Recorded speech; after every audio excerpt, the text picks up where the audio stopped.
Virat chilli powder అన్ని రకాల వంటలకు పచ్చళ్లకు సరైన chilli powder. No colour no chemicals. Railway station వస్తావా? సవారీ ఉంది సార్. వీడు సవారీ. ఏ mister respect. Sorry sir. Sir మీరు ఎక్కడ దాకా వెళ్తున్నారు సార్? ఈస్ట్ మారేడుపల్లి. సార్ కొంచెం స్టేషన్ దాకా లిఫ్ట్ ఇస్తారా? నా ట్రైనింగ్ టైం అవుతుంది. సరే సరే ఎక్కు. Thank you sir. సార్ మీ పేరేంటి సార్? రైల్వే స్టేషన్కి వెళ్ళడానికి పేరు అవసరం లేదనుకుంటా. ఏదో కొంచెం టైం పాస్ కావాలి కదా. నీ పేరేంటి? నా పేరు పార్థు. రామ్, జానకి రామ్. సార్ మీరు ఏం చదువుతున్నారు సార్? Second class. పెద్ద తర్వాత ఏమనుకుంటున్నారు? ఏపీజే అబ్దుల్ కలాం. అబ్బో ఎవరైనా డాక్టర్ ఇంజనీర్ అవ్వాలనుకుంటారు, మీరేం సార్ ఏకంగా రాష్ట్రపతి పోస్ట్ కి ఎసరు పెట్టారు? అంతకన్నా పెద్ద పోస్ట్ ఉందా?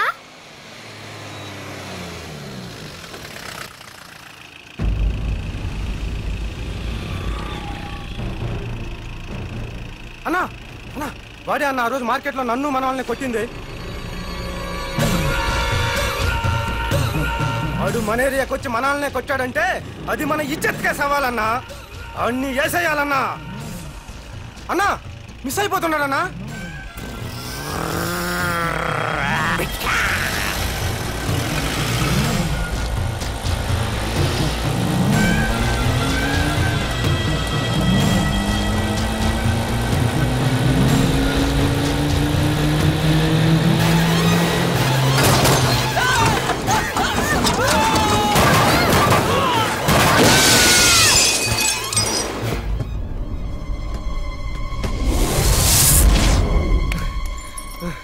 చిన్నా రే చిన్నా.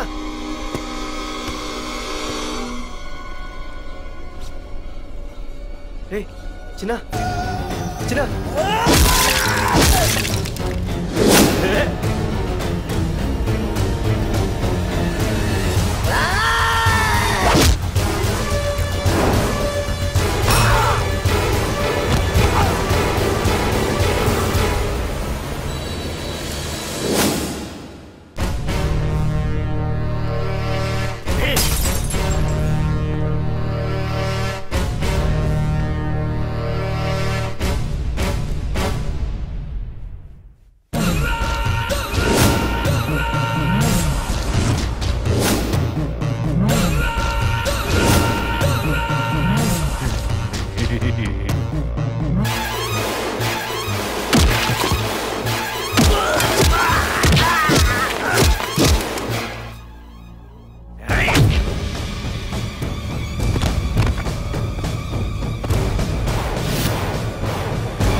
ఆ తర్వాత బాబుని హాస్పిటల్లో అడ్మిట్ చేసి నేను వైజాగ్ వెళ్ళిపోయాను. కానీ ఇప్పుడే అర్థమైంది ప్రకాష్ తమ్ముడు పడిపోలేదు, చనిపోయాడని. మరి ఇప్పుడు ఏం చేద్దాం అనుకుంటున్నారా?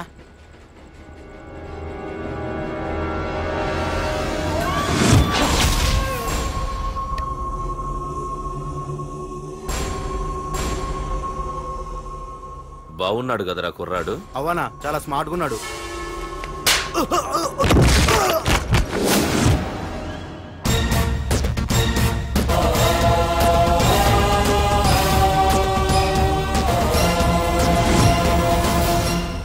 నా పేరు పార్థు. నువ్వు వెతుకుతున్నది, చంపించాలని ట్రై చేస్తున్నది నన్నే. నేను ఈ తమ్ముని కావాలని చంపలేదు, అది అనుకోకుండా జరిగింది. అతను చనిపోయిన విషయం కూడా నాకు ఇప్పుడే తెలిసింది. నన్ను చంపడం వల్ల అతను తిరిగి రాడు కదా. అందుకు నీ మనుషులు నా వెంట పట్టడం, నన్ను చంపాలని ట్రై చేయడం, నేను వాళ్ళని తిరిగి కొట్టడం, ఇవన్నీ నాకు నచ్చవు. నీ తమ్ముడు చనిపోయినందుకు నువ్వెంత బాధపడుతున్నావో పొరపాటున నా చేతిలో ఒకరు చనిపోయినందుకు నేను అంతే బాధపడుతున్నాను. అందుకే ఈ విషయం ఇక్కడితో వదిలేస్తే ఇద్దరికీ మంచిది. అర్థం చేసుకో. అర్థం చేసుకున్నాను. నిన్ను తప్పుగా అర్థం చేసుకున్నాను, చాలా తప్పుగా. నా తమ్ముణ్ణి చంపినవాడు నాకు భయపడి ప్రాణభయంతో ఎక్కడో దాక్కునుంటాడనుకున్నాను. కానీ చంపింది నేనే అని చెప్పే దమ్మునవాడనుకోలేదు. చూస్తా, నీ దమ్మెంటో ఇప్పుడు చూస్తా. ఒరేయ్ తమ్ముడు, చూసావా? మొదటిసారి వీడు నిన్ను చంపినవాడు నా ముందుకొచ్చాడు. ఈ రోజే వీడిని ముక్కలు ముక్కలుగా నరికి నీ రుణం తీర్చుకుంటా. రేయ్, వేసేయండి రా వాడిని.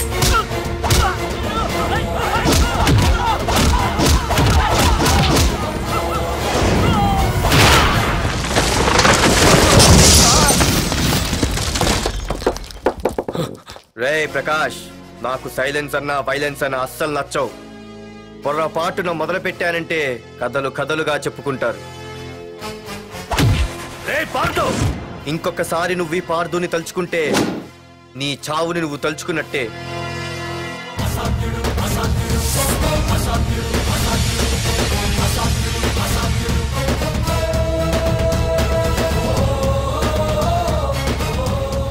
మా బామ్మ పిడుగు శబ్దం వినాలి కానీ చూడకూడదనేది. అంటే ఏంటి ఇప్పుడు అర్థమైంది. ఈడు ఇంకా తీరుకోలేనట్టుంది.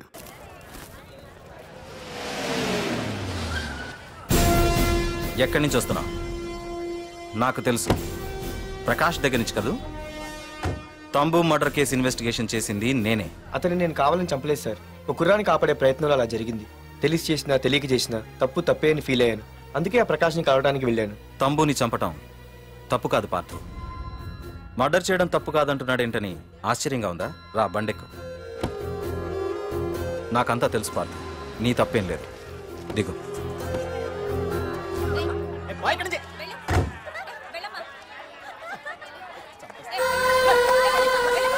ఆమెవరో తెలుసా? నాకంటే ముందు నా పోస్టులో ఉన్న పోలీస్ ఆఫీసర్ భార్య. తన కళ్ళ ముందే తన భర్తని ఆ తంబుగాడు అతి దారుణంగా నరికి చంపేశాడు. అది చూసి ఆవిడ పిచ్చిదైపోయింది.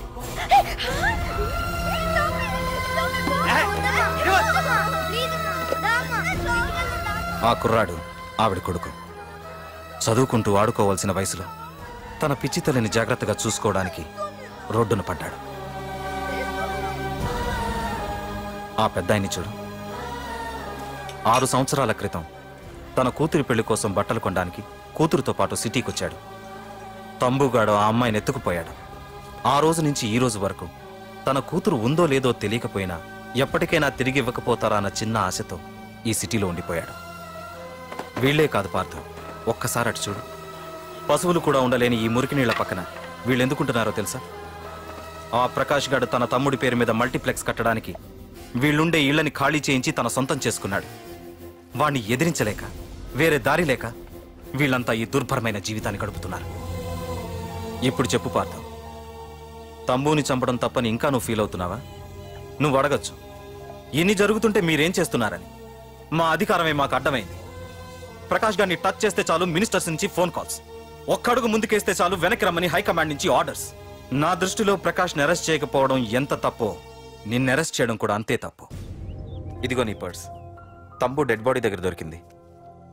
పార్థు, నిశ్చింతగా ఊరెళ్ళి నువ్వు ప్రేమించిన అమ్మాయిని పెళ్లి చేసుకుని హ్యాపీగా ఉండు. చూడు, నిన్ను నువ్వు రక్షించుకోవడానికి ఆ ప్రకాష్ని కాని వాడి మనుషుల్ని కానీ ఏమైనా చేయి. నీ వెనక నేనున్నాను. Wish you all the best.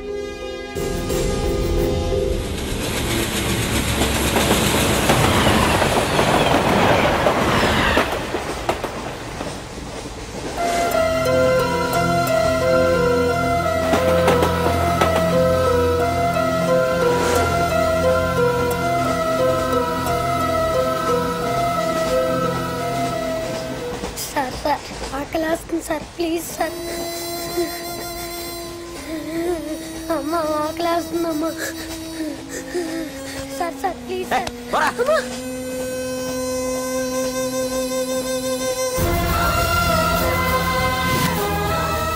APJ Abdul Kalam.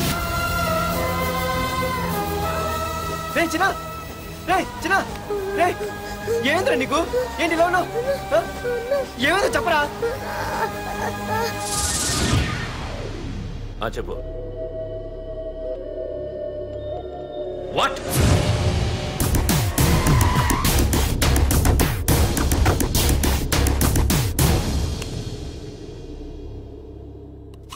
అన్నా తమ్ముడు చంపింది వరదరాజులు కాదన్నా, ఓ కాలేజీ కుర్రాడు. ఎవడ్రా? ఎక్కడ ఉంటాడు వాడు? చెప్పు. పేషెంట్ ని డిస్టర్బ్ చేయకండి, అతను ఇప్పుడే కోమా నుంచి కోలుకున్నాడు, చనిపోయే ప్రమాదం ఉంది. రే, నా తమ్ముడు ఆల్రెడీ చచ్చిపోయాడు రా. వెళ్ళు. చెప్పు. అన్నా, ఆడెక్కడ ఉంటాడో తెలియదు కానీ ఆడితో పాటు స్కూల్ కుర్రాడు కూడా ఉన్నాడన్నా. రే, వీడిని బండి ఎక్కించండి. అలాగన్నా.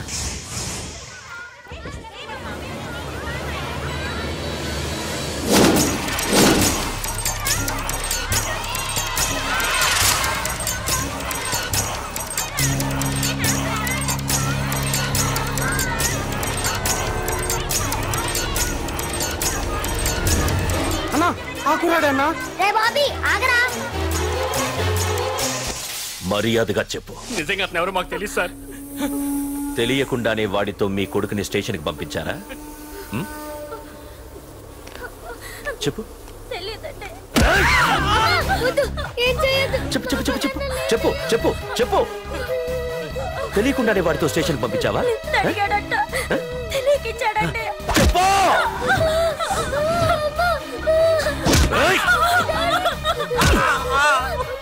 చెప్పవే. చెప్పు చెప్పు.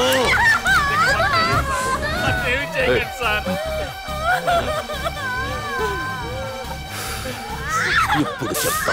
చెప్పు. చెప్పు చెప్పు. తెలీదా? చెప్పు చెప్పు చెప్పు.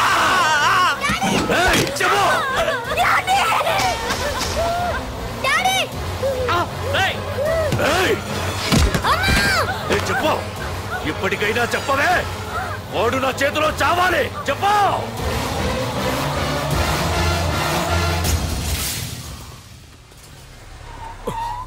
సార్, వాడి గురించి ఇన్ఫర్మేషన్ తెలిసింది సార్. ఇది వాడి ఫోటో. అన్నా, వీడన్నా తమ్ముడు చంపింది వీడే.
అయ్యో, మన భోగిలు విడిపోయాయి.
నిన్ను తలుచుకుంటే చావును తలుచుకున్నట్ట.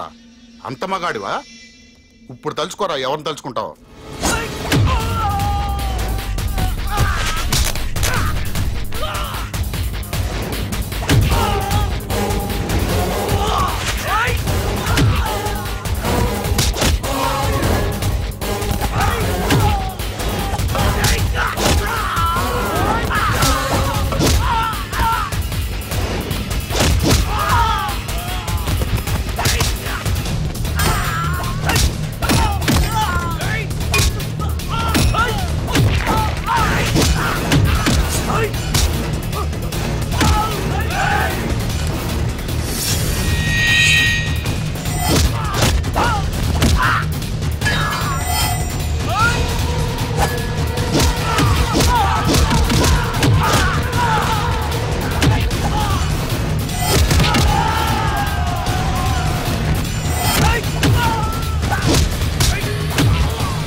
నా గురించైనా ఒకసారి ఆలోచించు ప్రకాష్. ఇప్పుడు నా ఆలోచన ఆవేశం అంతా పార్థుగాడి చావు గురించే. ఆల్రెడీ నా మనుషులు వెళ్ళారు. 5 నిమిషాల్లో వాడిని కాదు, వాడి శవాన్ని తీసుకొస్తాను.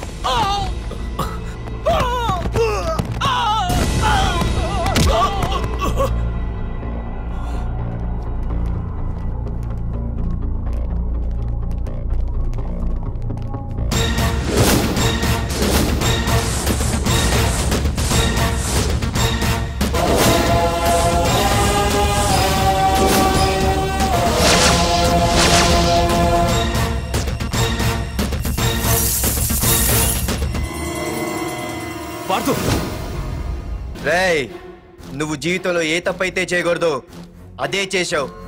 నన్ను టెన్షన్ పెట్టావు. నా మూలంగా అభంశుభం తెలియని పసివాడి తల్లిదండ్రులను చంపి వీన్ని అడుక్కు తిని అనాథం చేశావు. నీ వల్ల అన్యాయం అయిపోయిన ఈ పసివాడి మీద ప్రమాణం చేసి చెప్తున్నా, నా పెళ్లికి పంతులు పంచాంగం చూసి పెట్టిన ముహూర్తం ఈ 28. అప్పటి వరకు నేను ఇక్కడే ఉంటా. నీ ప్రతి అడుక్కి ఎదురొస్తా. నీ రౌడీ రాజ్యాన్ని నేలకూలుస్తా. నీ రాక్షసత్వం వల్ల ఇప్పుడు వీడు ఏ స్థితిలో అయితే ఉన్నాడో అదే స్థితికి నిన్ను తెచ్చి నడి రోడ్డు మీద నిలబెడతా. దానికి నేను పెట్టిన ముహూర్తం ఈ నెల 19. తెచ్చుకో. నీ బ్రాంచీల నుండి జనాల్ని తెచ్చుకుంటావో, నీ గోడౌన్ నుండి ఆయుధాలు తెచ్చుకుంటావో. ఒరే ప్రకాష్, పొరపాటున నా పొరచేయి తగిలితేనే పైకి పోయాడు నీ తమ్ముడు. అదే నే మనసు పెట్టి పిడికిలి బిగించి కొట్టానంటే పునర్జన్మ లేకుండా పోతావు.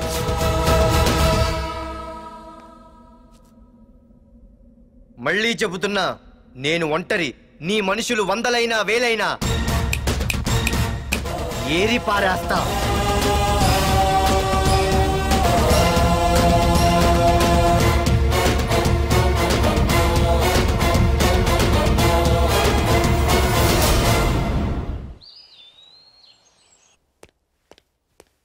నాన్నా, పార్థు ఏం నాన్నా? నేను ఇంత టెన్షన్ పడుతుంటే నువ్వేం మాట్లాడవేంటి? పార్థు తనని నమ్ముకున్న వాళ్ళని టెన్షన్ పెట్టడు, తనతో పెట్టుకున్న వాళ్ళకి టెన్షన్ పెడతాడు. అవునమ్మా, ఒక్క